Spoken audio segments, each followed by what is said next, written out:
Today I'm replacing these bushings up here and up there on the Swaybar. And here's what I do. First, take off the tire. Tire off, from the jack stand, backup jack. And here's the cushions that I'm replacing. You need 10 of them to do the front end. Okay, 14 mil on the top.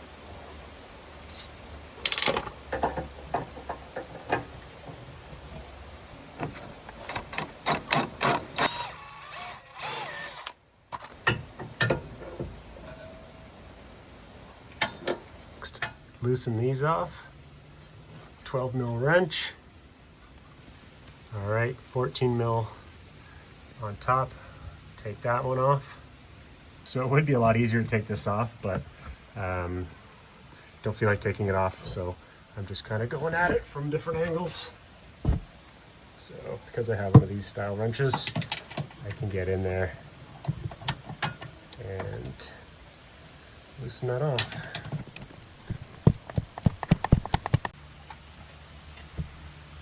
All right, 14 off.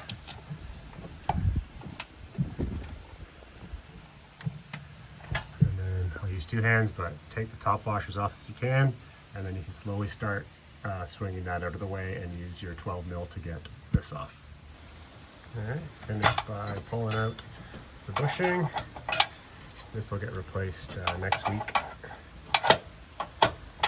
Now I'm just trying to get these off. It's easier with one hand. Camel.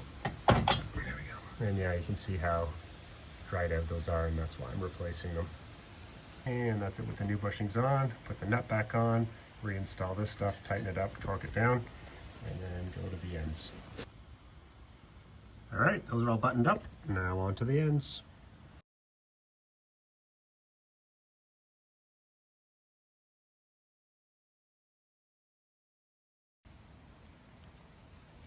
All right, 10 bushings replaced. 5 per side. This light, 5 per side. And that's it. The tires back on, torque the tires, away you go.